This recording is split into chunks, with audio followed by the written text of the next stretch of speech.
you can make a statement like, here's the reality of this, good teeth don't hurt.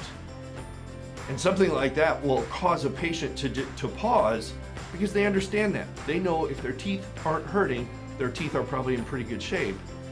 But if they have a tooth that hurts, it's something to pay attention to. Welcome to AMC, I'm Dr. Greg Miller. Are you as thorough with patients as you can be? Today, I'm going to give you some more advice about the exam that will help you be the expert in your community. Don't miss my tip on how to use the autonomic chart with your patients. If you find this video to be helpful, please click the like and subscribe buttons. Let's get started. So we're talking about exam today, and I know that Dr. Brubaker in our last series spoke about exam, and I thought he made an excellent point when he talked about how important it is to begin the process of helping a patient understand that their condition may be more or less about the pain that brought them in and more about where that nerve goes.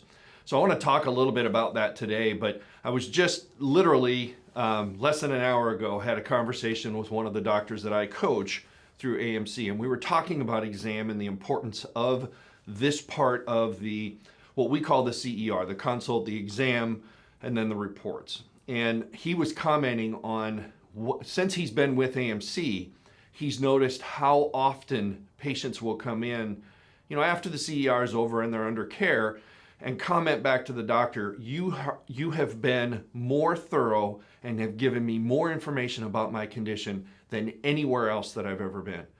And I hear that a lot around AMC. And I think it's important to understand that that thoroughness is something that helps to create you as an expert in your community, helps to elevate you, perhaps is a better word, as an expert in your community.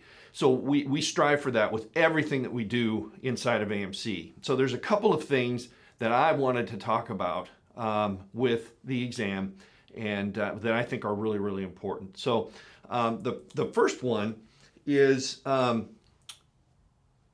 there's a point in the exam where we take the opportunity to bring the spouse or a guest into the exam process. Now that's important for a lot of reasons, and I'm not really going to get into that other than if you have the support at home for what your patient is suffering with, that helps in every stage of the process moving forward. We kind of refer to that as having a nurse at home that's making sure they're using the ice, making sure they're following the instructions. But at this point, we want to make sure that whoever may have come along with them understands the importance of what we're beginning to uncover. So if you can imagine you're taking a patient through the exam, probably have talked about the 5 points of a subluxation. Again, we're not really going to cover that today. That's another tidbit from AMC, and certainly you know what the 5 points of a subluxation are. But I love how you can take that opportunity to simply compare what they're experiencing. If you're finding palpation tenderness at T6, you can certainly point that out and say, isn't that tender there?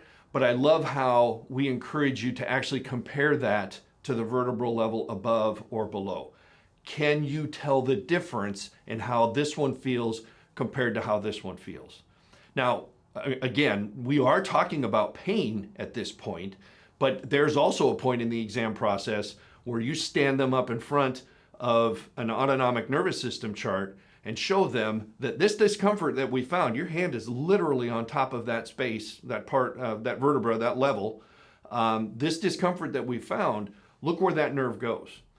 And you stand there right beside them in front of that chart and you put your finger on that and then you show them and let them tell you, where does that nerve go? And so you're beginning to expand their concept of the importance of understanding how the nervous system works and how subluxation could potentially be involved in that. So at that point where you're comparing where they're having discomfort and where they're not having discomfort, you can make a statement like, here's the reality of this, good teeth don't hurt. And something like that will cause a patient to pause because they understand that. They know if their teeth aren't hurting, their teeth are probably in pretty good shape. But if they have a tooth that hurts, it's something to pay attention to. So that's at that point then, did anyone come with you? Is anyone here with you today? Well, yeah, Doc, my wife's out in the car. we need to go get her. I'm going to have a staff person go get her because this is not normal. This is not a normal representation of what we should be seeing. Now, if you pause on that for a second, you realize, okay, they're bringing into you a condition that they want help with. But for you to pause and say, this is not normal, is a very, very important step in the relationship that you have with them. And that all happens in this exam time, or it can happen in this exam time.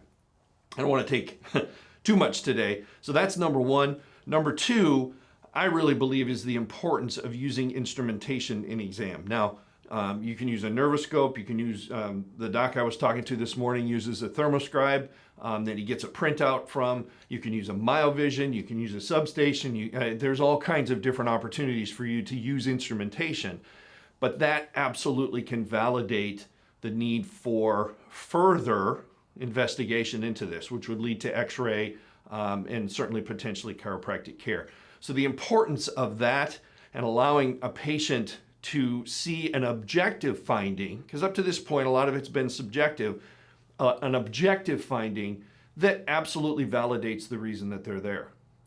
Did you hear what I said? Not the need for care, but it validates the reason that you're here today. There is something that's not right. Again, this is not normal.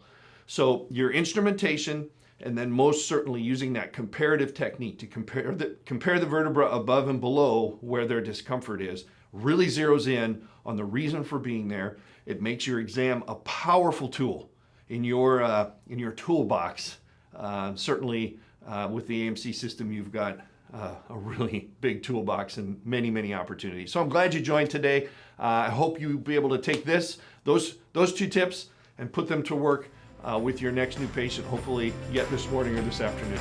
Absolutely appreciate you and look forward to next time. Doc, AMC is your guide to becoming respected, effective, and valued in practice. We know what works, and we prove it with our Grow Guarantee. If we can't help your practice grow, it costs you nothing.